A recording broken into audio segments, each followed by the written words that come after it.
Welcome to The Explainer. Today, we're going to jump right into the engine room of the past and figure out how the economy of the ancient world really worked.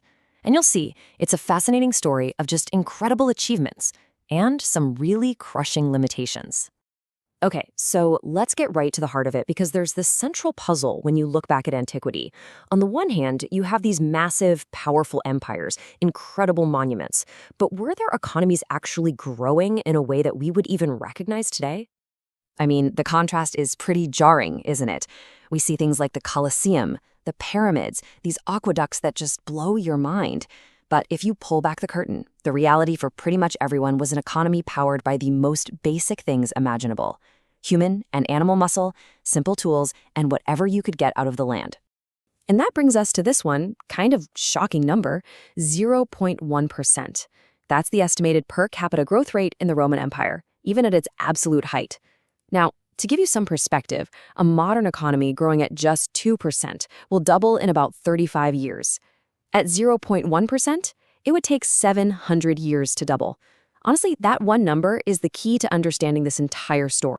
So, the big question is, why? Why was that number so incredibly low?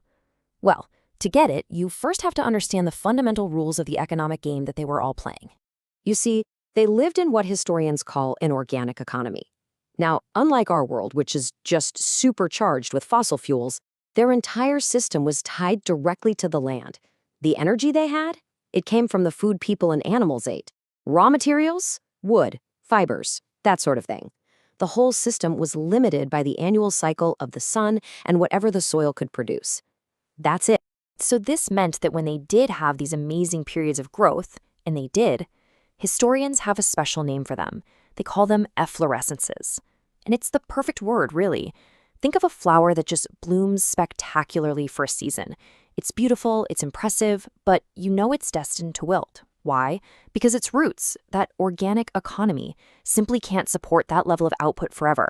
So why was it all so fragile? Well, you can boil it down to three fundamental ceilings that were always there. First, energy was just scarce. It was all about muscle power. Second, knowledge was stuck in a bottleneck. There were no printing presses and very few people could read. And third, transaction costs were just sky high. Moving goods or even just information was slow, incredibly expensive, and often really dangerous. These three limits basically guaranteed that no temporary boom could ever become a permanent, modern-style revolution. So, with those rules in mind, let's look at our first case study. Let's see how one civilization, the ancient Greeks, tried to create a totally new economic model, even while playing by those same tough rules. Before the Greeks came along, the main model you saw in places like Egypt and Mesopotamia was totally top-down. You had these giant palace and temple complexes that controlled most of the production. The Greeks, they flipped that script. They pioneered this radical shift toward a system that was all about private property, private production, and private trade. It was a genuine bottom-up revolution. And this new model? Wow, it just sparked an explosion of commercial activity. Cities got bigger, silver coins were suddenly everywhere, and trade across the sea flourished. But what's really amazing, what's truly mind-blowing, is the kind of sophisticated finance that popped up. We're talking banks, loans, even insurance for sea voyages. I mean, get this, the famous orator Demosthenes didn't just own factories, he owned a complex portfolio of debts. And this brings us right to the next chapter.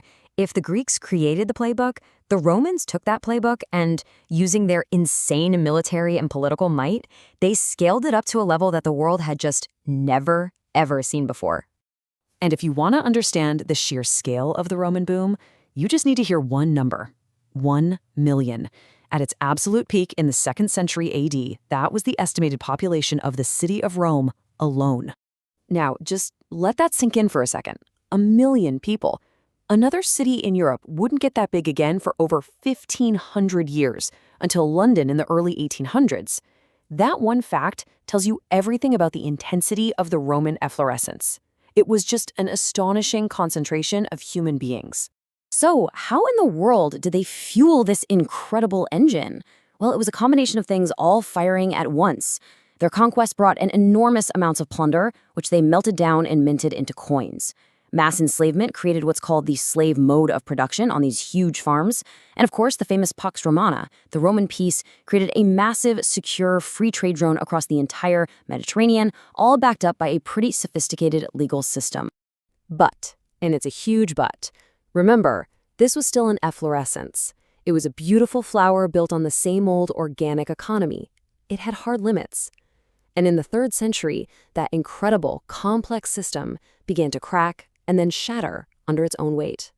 This crisis was about 50 years of just relentless, near-constant chaos. It kicks off with a series of so-called barracks emperors, generals chosen by the army who were often murdered a few months later. This led to brutal civil wars that literally split the empire into 3 warring pieces. And as if that wasn't enough, you have foreign invasions and a devastating plague that wiped out a huge chunk of the population. All this chaos had a devastating effect on the economy.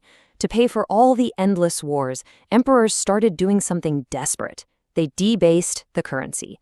They started mixing cheaper metals into the silver coins. So a coin that was almost pure silver in the 1st century was down to just 5% silver by the middle of the 3rd century. The result? Total, runaway hyperinflation that just shattered people's faith in the very idea of money. And this wasn't just a money problem. It was a total cascade of collapse. It was like a series of dominoes falling one after another. Hyperinflation meant people went back to just bartering. The constant warfare made the trade routes unsafe, so long-distance trade just died. The end of expansion meant no new war captives, which created a sudden slave shortage. The whole sophisticated system went into reverse, and to keep things from completely falling apart, the state started literally tying peasants to the land just to make sure they could collect taxes. Okay, so let's just zoom out for a second. After this incredible story of a spectacular rise and an equally spectacular fall, what should we take away from all this? What exactly was antiquity's economic legacy?